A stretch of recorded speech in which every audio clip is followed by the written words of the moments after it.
साथियों नमस्कार। आज की क्लास में आप सभी का स्वागत है।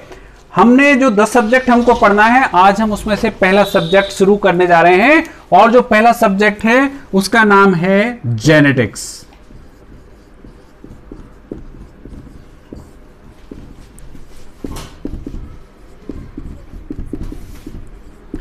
अनुवांशिकी बहुत ही प्यारा सब्जेक्ट है, लेकिन बच्चे इसमें कंफ्यूज हो जाते हैं। आज हम इसको देखते हैं, इस सब्जेक्ट के बारे में हम अध्ययन करते हैं। सबसे पहले जब हम इस सब्जेक्ट के बारे में अध्ययन करते हैं तो कुछ ऐसे शब्द आ जाते हैं जिसमें हम उलझ जाते हैं। उन सब्जेक्ट को क्लियर करना हमारे लिए बहुत आवश्यक है। सबसे पहले तो हम देखते हैं, एक शब्द आता है अनुवांशिकता।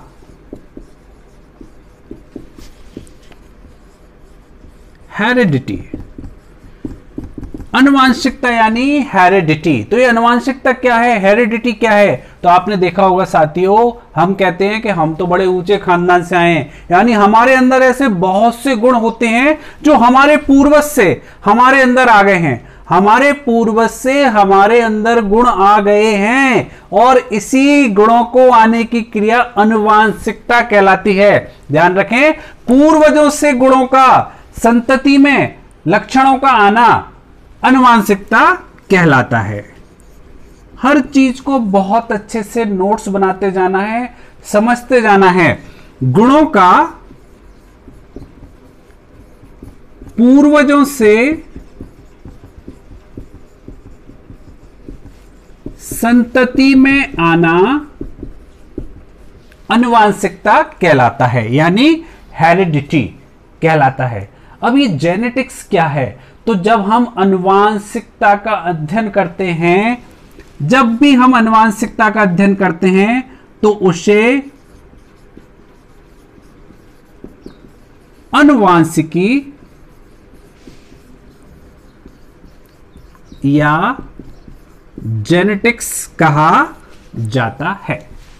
साथियों, यहां दो शब्द बहुत क्लियर हो गए। पहला है अनुवांशिकता यानी हेरिडिटी, पूर्वजों से गुणों का उसकी संतति में आना हेरिडिटी कहलाता है। और जब हम इस अनुवांशिकता का अध्ययन करते हैं तो उसे अनुवांशिकी या जेनेटिक्स के नाम से जाना जाता है। हर सब्जेक्ट में, इस सब्जेक्ट में इन शब्दों को समझना बहुत जरूरी है, जब हमको हमारे कंफ्यूजन इससे दूर हो जाएंगे। अब साथियों, इसी के साथ दो शब्द आते हैं इनके बाद, वो है,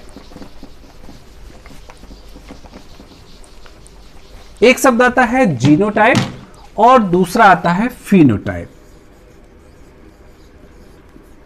जीनोटाइप मैं हिंदी में भी लिखूंगा, जीनोटाइप। सबसे पहले हम जीनोटाइप को समझ लेते हैं।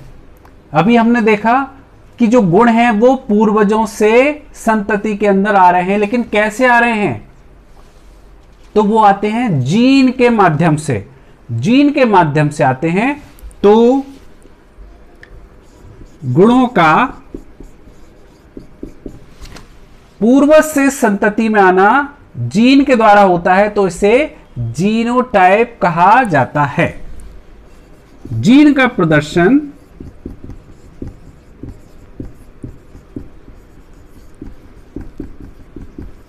जीनोटाइप कहा जाता है।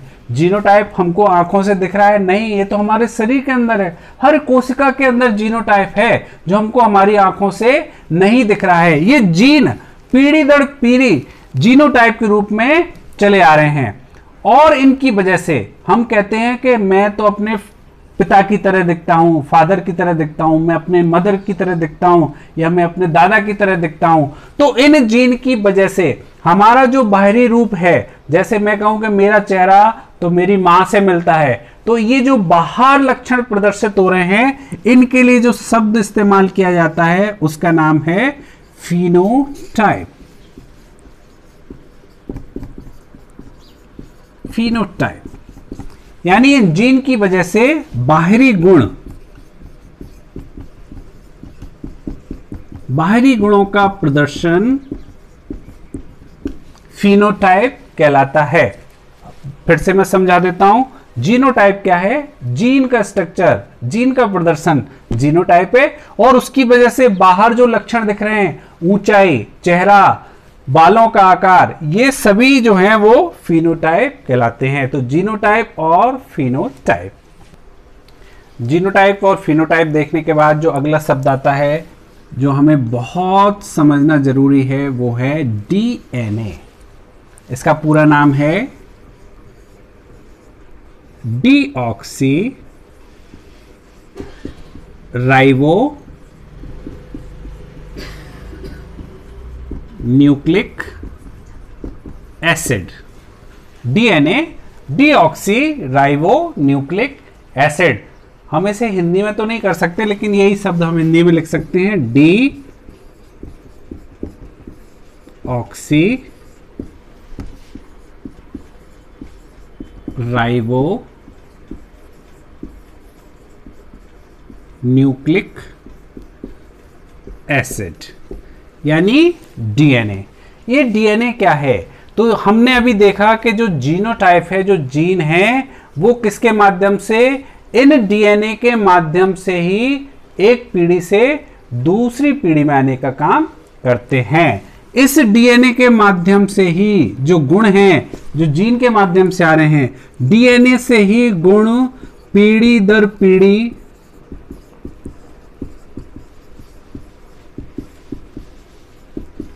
आगे जाने का काम करते हैं। डीएनए के द्वारा ही किया जाता है। तो डीएनए हम बहुत अच्छे से समझ जाएं, गुणों को ले जाने का काम कर रहा है डीएनए।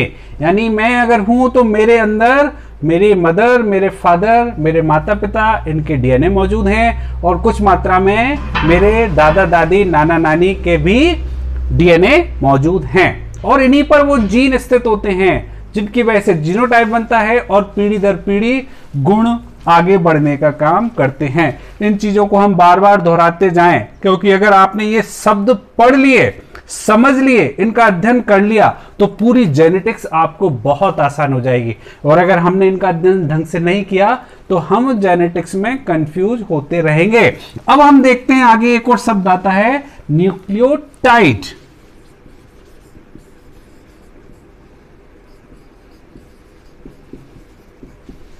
न्यूक्लियोटाइड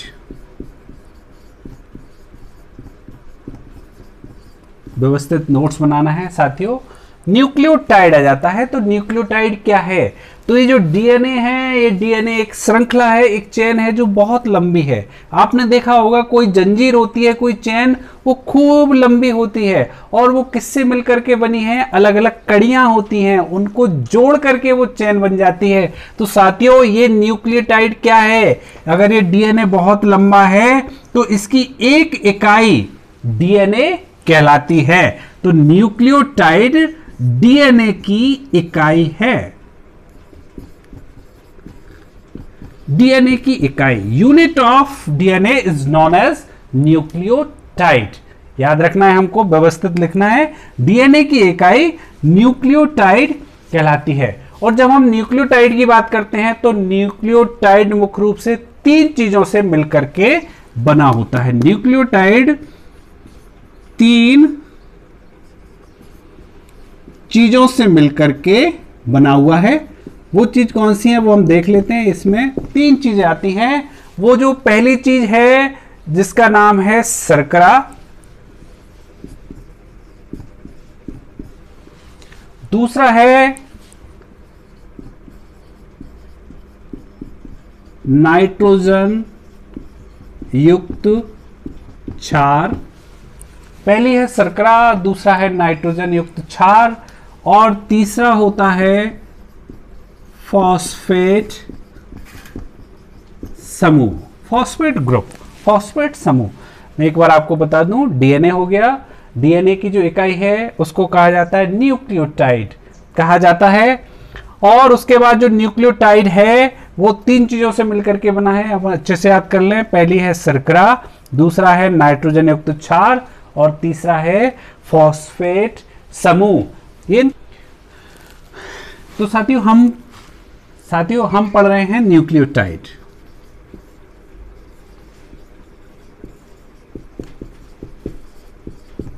और इसमें हमने देखा इसमें तीन चीजें हैं, पहली है शर्करा, दूसरा है इसमें नाइट्रोजन युक्त क्षार और तीसरा है फॉस्फेट समूह। अब इसमें भी सबसे इंपॉर्टेंट अपन देख लेते हैं, वो है नाइट्रोजन युक्त क्षार। न्यूक्लियोटाइड के अंदर नाइट्रोजन युक्त क्षार के प्रकार के आधार पर ही ये न्यूक्लियोटाइड अलग अलग तरह के होते हैं। तो हम देखते हैं वो कौन कौन से हैं। तो जो नाइट्रोजन युक्त क्षार हैं, न्यूक्लियोटाइड के अंदर जो नाइट्रोजन युक्त क्षार हैं वो मुख्य रूप से दो प्रकार के होते हैं। पहला इनको कहा जाता है प्यूरिन और दूसरे होते हैं पिरामिडीन।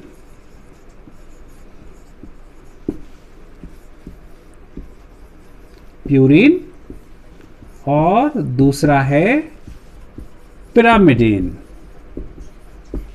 प्यूरिन और पिरामिडीन ये दो तरह के नाइट्रोजन युक्त क्षार होते हैं। अब प्यूरिन भी दो तरह के हैं, ये होते हैं एडेनिन और ग्वानिन। एडेनिन और दूसरा होता है ग्वानिन। एडेनिन को हमेशा ए नाम से जाना जाता है और ग्वानिन को हमेशा जी नाम से जाना जाता है।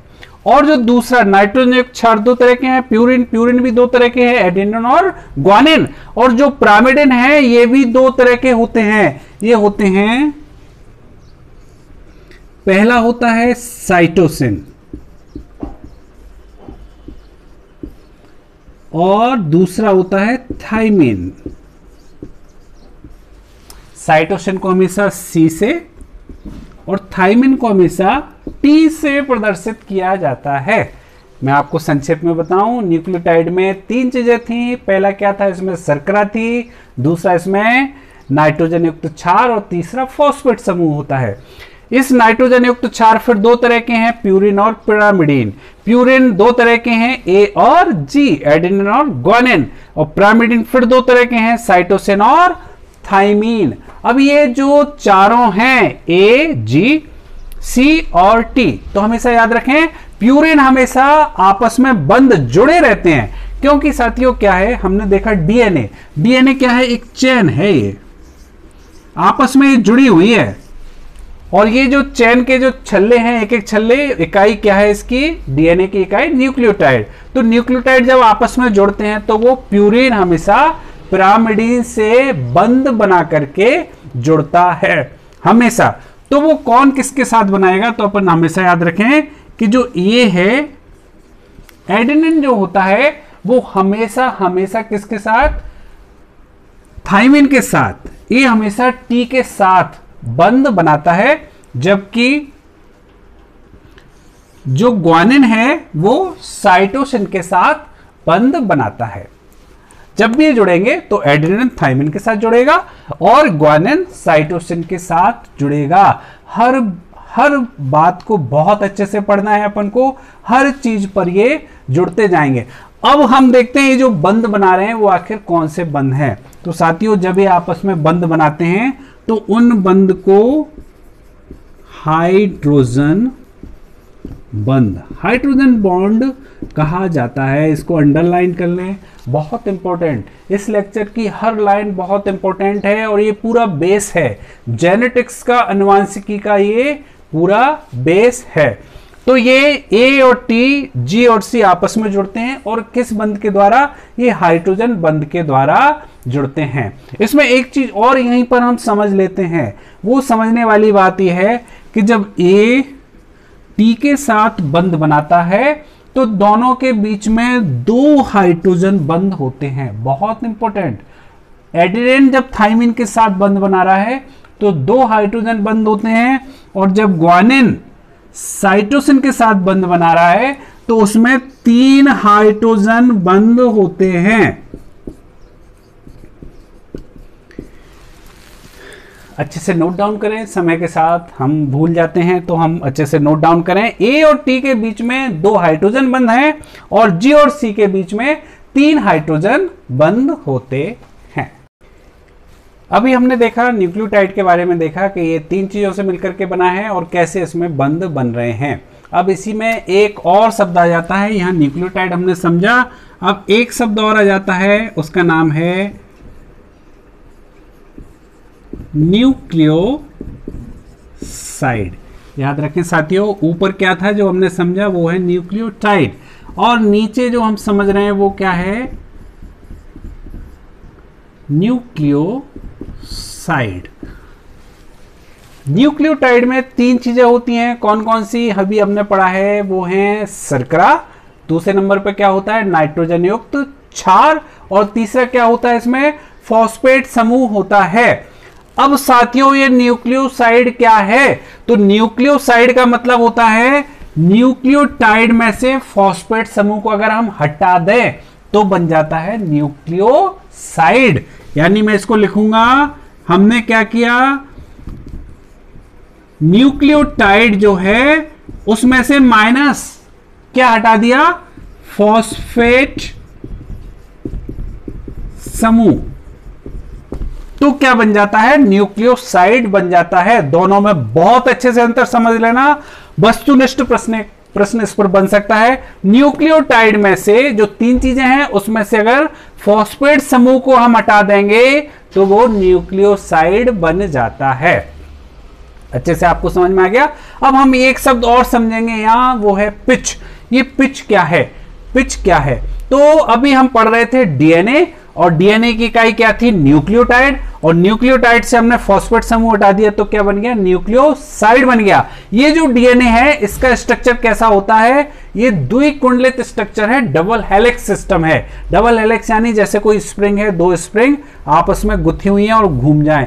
आपने कभी देखा है रस्सी कैसे बनाते हैं, रस्सी, 2 रस्सियों को हम आपस में मिला दें और मिला करके ये ऐसा स्ट्रक्चर, कहीं कहीं आपने सीढ़ियां भी देखी होंगी, जगह कम होती है तो दूसरी मंजिल पर जाने के लिए ऐसे घूमती हुई सीढ़ियां बन जाती हैं, उस तरह का स्ट्रक्चर है डीएनए का। डबल हेलिक्स, द्विकुंडलित श्रृंखला होती है इसके अंदर।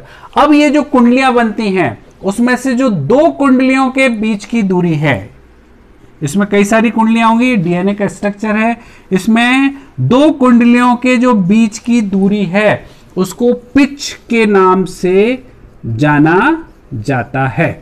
तो पिच क्या है, डबल हेलिक्स। डीएनए के डबल हेलिक्स मॉडल में जो 2 कुंडलियां हैं, जो 2 मोड़ हैं, जो मोड़ आ रहे हैं, उन 2 मोड़ के बीच की दूरी को पिच के नाम से जाना जाता है।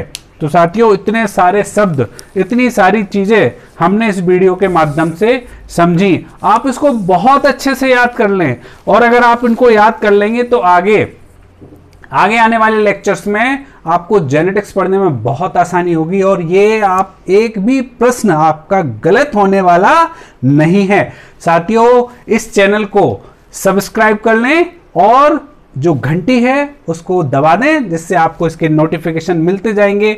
अपने और साथियों के साथ शेयर करें तो वो भी इसका लाभ ले सकें। आज के लिए इतना ही, थैंक यू।